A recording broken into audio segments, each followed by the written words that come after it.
नमोस्तुते महामाये मातंगी मोड़ेश्वरी सर्वकष्ट हरे देवी भक्ति मुक्ति प्रदायिनी धर्मारण्ये स्थिता देवी विद्यारण्ये संस्थिता रक्ष रक्ष महादेवी मोड़ कुलोधारिणी धर्मारण्ये तीर्थ स्थाने संस्थिता भवतारिणी दुष्ट कर्णाट की धाता श्यामला रूप धारिणी मोड़ जनहा वंदिता मातंगी मोड़ कुले कृपा करो सिद्धि बुद्धि प्रदे देवी अष्टादश भुजधारिणी। सभी से सविनय निवेदन है, चैनल को सब्सक्राइब करें, शेयर अवश्य करें। वीडियो पसंद आने पर लाइक भी करें। आप कोई सलाह देना चाहते हैं अथवा आप कुछ जानना चाहते हैं तो आप कमेंट बॉक्स में कमेंट जरूर करें। जय मोड़ेश्वरी बोल बम। मित्रों, जिंदगी के पथ पर जब हम आगे बढ़ते हैं तो हमें समय समय पर खुद को ढालने की आवश्यकता पड़ती है, खुद को मजबूत करने की आवश्यकता पड़ती है, आत्मनिर्भर बनाने की कोशिश करना पड़ती है कि हर मामले में हम किसी के आगे न रोएं न गिड़गिड़ाएं। अगर हमें कोई समस्या है तो उसका हल भी हम स्वयं निकालें, और यदि हम सुख में हैं तो खुशी भी हम मनाएं, उसका अहंकार न करें, बाहर उसको न जताएं। दुख है तो भी हम अकेले ही उसको सह लें, बाहर किसी को हम अपनी कमजोरियों का पता न चलने दें।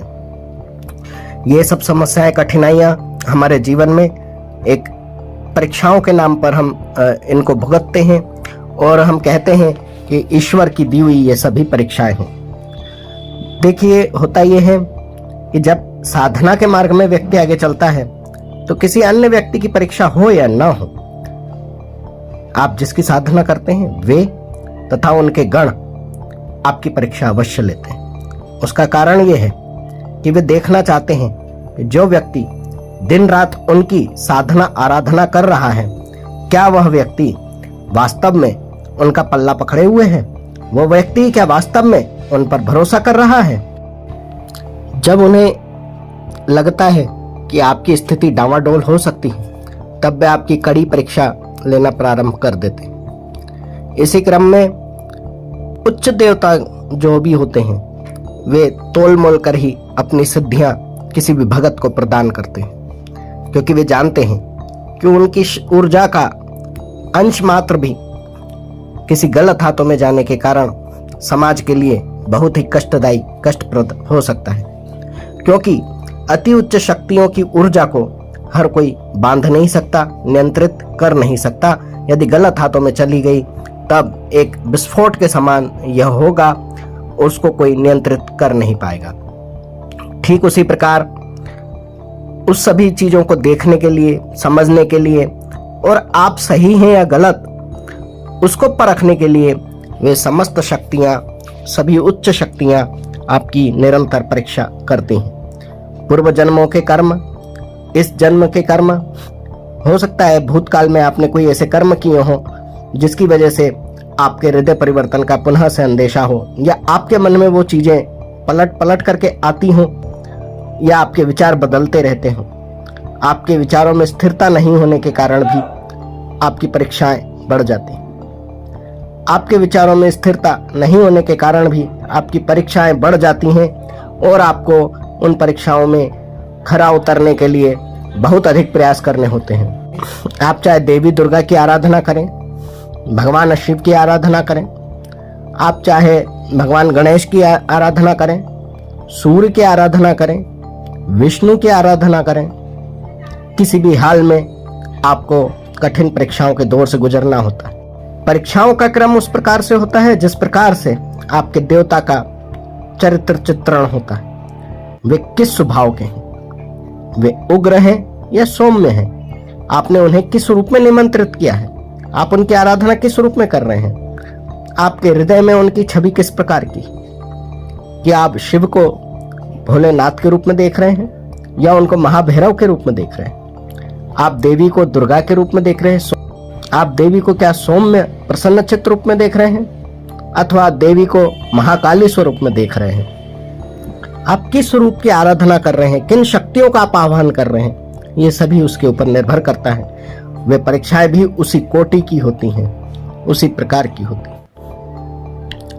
क्योंकि कहीं ना कहीं आपका ये चुनाव कि आप किस तरह की आराधना करेंगे, आप उग्र देवता की आराधना करेंगे या सौम्य देवता की आराधना करेंगे, यह आपके हृदय से ही कहीं ना कहीं संबंधित है। जिसका ज्ञात आपको नहीं है, लेकिन आप झुकते उसी तरफ हैं जिस तरह का आपका हृदय होता है, आपकी सोच होती है। जहां तक आप जा सकते हैं वहीं तक आप पहुंच पाते हैं। देखिए, ऐसा नहीं है कि शक्तियों को पता नहीं है कि आप पास होंगे या फेल, लेकिन आपको पता नहीं है कि हम कब तक अपने किए हुए वचनों पर टिके रहेंगे, हम कितने सफल होंगे, कितने असफल होंगे। तो ये परीक्षाओं के बाद आप जब खरे उतरते हैं तब आपको पता चल जाता है कि हम में कितनी काबिलियत थी और हम कितना खरा उतरे हैं और हम कितना जगह फेल हुए हैं और किस कारण से फेल हुए हैं, हमारी गलतियां क्या हैं, हमारी अच्छाइयां क्या हैं। यह तो एक पक्ष रहा। दूसरा पक्ष यह भी है कि आप जो भी शक्तियां या सिद्धियां प्राप्त करना चाहते हैं अवश्य उसका उपयोग करेंगे। जैसा कि मैंने पहले कहा कि कहीं गलत हाथों में गई तो ये विस्फोट का कारण बन सकती है। ठीक है, आपने गलत नहीं किया, लेकिन क्या आप किस स्तर पे कार्य करेंगे? आप कैसे तय करेंगे कि आप जो सही कार्य कर रहे हैं वो किस व्यक्ति के लिए कर रहे हैं? कहीं वो व्यक्ति तो गलत नहीं, वह किसी के अहित के लिए तो आपके पास नहीं आया है, जिसके भ्रम जाल में आप फंस करके आप किसी निर्दोष व्यक्ति को हानि पहुंचा दें। आपकी नजर में आपने सही किया है, सही व्यक्ति का साथ दिया है, परंतु वह व्यक्ति छल करके किसी निर्दोष व्यक्ति के लिए आपसे कोई सामग्री ले जाता है या कोई कर्म करवा लेता है जिसके आप पाप के भागीदार बन सकते हैं। आपकी सिद्धियों का पुण्य क्षय हो सकता है। तब आप कैसे निष्कर्ष निकालेंगे? आपके ओरा मंडल, आपके आभा मंडल को मजबूत करना होगा। आपकी विचार शक्ति, आपकी विवेक की शक्ति को मजबूत करना होगा। आपकी सोचने समझने की निर्णय क्षमता को विकसित करना होगा, जिससे आप सच और झूठ का पता लगा सकें। आप व्यक्ति को देखते ही समझ सकें कि ये किसी गलत उद्देश्य से आया है अथवा सही उद्देश्य से आया है, मुझे इसका कार्य करना चाहिए अथवा नहीं करना चाहिए। एक चीज और होती है, जाकी फटे न बिवाई, का जाने पीर पर आई। तो ये कहावत अत्यंत उपयुक्त बैठती है। जिसने दुख तकलीफों को, मुसीबतों को नहीं भोगा है, वो दूसरों की पीड़ाओं को कभी नहीं समझ सकता। जिसकी बिवाइयां फटती हैं वो जानता है कि कितनी तकलीफ होती है। तब वो अगर किसी ऐसे व्यक्ति के बारे में सुनता है कि उसे भी यही तकलीफ है, तो वो तुरंत जान लेता है कि हाँ, तकलीफ है, होगी उसे, क्योंकि यही समस्या मुझे भी है। यह एक संक्षिप्त उदाहरण है। तो इसी प्रकार के चीजों से आपको लड़ने के लिए, आपको मजबूत करने के लिए, आपको सहनशील बनाने के लिए भगवती की परीक्षाएं होती हैं। ऐसा कहीं नहीं है कि दुर्गा देवी की परीक्षा नहीं होगी। परीक्षा हर एक देवता लेता है। आप कितने ही निम्न स्तर के देवता को भी पूजते हैं, जैसे कि आपके ग्रामीण देवता जिनकी अधिक मान्यता ना हो, सिर्फ आपके गांव और आपके आसपास के क्षेत्रों में मान्यता हो। आपके कुल के कोई पितृ ऐसे जो हों, जो 1-2 पीढ़ी के हों, ज्यादा पुराने ना हो, जिनमें बल अधिक ना हो, परंतु वे भी जितना भी जो भी बल उनके पास है वह आपको देने के पहले आपकी परीक्षा अवश्य करेंगे। तो फिर उच्च शक्तियां, उच्च ऊर्जा देने के लिए, उच्च ऊर्जा के अंश को देने के लिए वो तोलेंगी भी, विचार भी करेंगी। और आप अगर उस पैमाने में खरे उतरते हैं तभी आपको सिद्धियों का फल प्राप्त होता है। आपको तब तक निखरना होगा जब तक आप सिद्ध नहीं हो जाते, सिद्धि में सफलता प्राप्त नहीं कर लेते। यही कारण है कि कई लोगों को और दुख तकलीफ या परेशानी घर में नहीं आती है, परंतु सिद्धियां देर से मिलती है। तो उनको लगता है कि हमारे घर में तो कोई विघ्न बाधा नहीं है, परंतु सिद्धियां हमारी नहीं हो पा रही हैं। उसका क्या कारण है? तो उसका कारण यही है कि वे परीक्षा लेती हैं। परीक्षा तब तक लेती हैं जब तक आपको गुरु भी प्राप्त नहीं होने देती। आप सदगुरु तक तब तक नहीं पहुंच सकते जब तक आप अपनी परीक्षाओं में पूर्ण ना हो जाए। एक सदगुरु के पास भी पहुंचाने का काम यही शक्तियां करती हैं जिनकी आप सेवा आराधना करते हैं। तब जा करके कहीं वो आपको गुरु के चरणों तक पहुंचाती हैं, सदगुरु तक पहुंचाती हैं, ताकि उसके माध्यम से वो आपको अपनी ऊर्जा दे सकें। उनकी ऊर्जा, उनकी शक्तियां गुरु के माध्यम से हमें प्राप्त होती हैं। और गुरु हमें कोई ज्ञान दे रहा है तो हम उसको किस प्रकार ले रहे हैं, किस प्रकार समझ रहे हैं, किस प्रकार हम उचित और अनुचित का भेद भुला करके सिर्फ गुरु आज्ञा का पालन कर रहे हैं, इन सभी बातों पर निर्भर करता है अगर हम अपने जीवन में तपे नहीं हैं, हमने कष्टों को नहीं भोगा है, तो हम गुरु की किसी बात का अर्थ नहीं समझ सकते।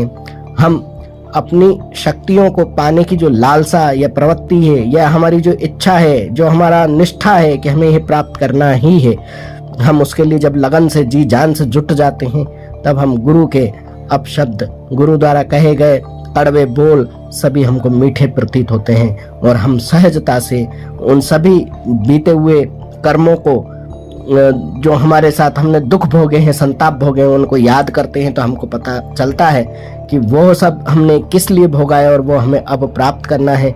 हम गुरु के चरणों में आ गए हैं, हमें अपने गुरु के माध्यम से इष्ट के द्वारा दी गई कृपा को प्राप्त करना है। तो देखिए, आप समझ गए होंगे कि किस प्रकार क्यों परीक्षा ली जाती है और किस प्रकार ली जाती है। ये तो रही देवी देवताओं के परीक्षा लेने की बात। इनके कुछ गण होते हैं, अत्यंत क्रोधी होते हैं और कई बार मुक्त रूप से कार्य करते हैं, अर्थात वे उन्हें अपने देवी देवताओं से, जिनके वे गण हैं, उनसे आज्ञा लेने की उन्हें आवश्यकता भी नहीं होती। तब ऐसी अवस्था में यदि आप कोई त्रुटि करते हैं तो वे आपको ये मान लेते हैं कि आप उनके देवी देवताओं की पूजा करने के लायक नहीं हैं, या उस कोटि तक आप अभी नहीं पहुंचे हैं कि आप उनकी पूजा आराधना कर कोई उच्च शक्तियों को प्रसन्न कर उनसे ऊर्जाओं का वरदान प्राप्त कर सके। वे आपकी पल पल पर परीक्षा लेकर के आपको पीछे धकेलने का प्रयास करती हैं। लेकिन यदि आप अपने निष्ठा, अपनी सिद्धि प्राप्त करने की या अपने आगे बढ़ने की, आध्यात्मिक ऊर्जा ग्रहण करने की प्रबल चेष्टा करते रहते हैं, निरंतर अभ्यास करते रहते हैं, तब वे गण भी हार मान जाते हैं और वे अपने आराध्य देवी देवताओं तक आपको पहुंचने देते हैं। साथ ही साथ उन्होंने जो स्वयं अर्जित शक्तियां की हुई हैं, उसके अंश भी वे आपको प्रदान करते हैं और सदा आपकी भी सहायता करते हैं। तो अब आप समझ गए होंगे कि क्यों परीक्षा ली जाती है, किस लिए ली जाती है, और आपको सबल बनाने में यही सारी परीक्षाएं काम आती हैं। तभी आप एक सबल, सक्षम और सहज भगत बन सकते हैं। जय मोड़ेश्वरी, बोल बम।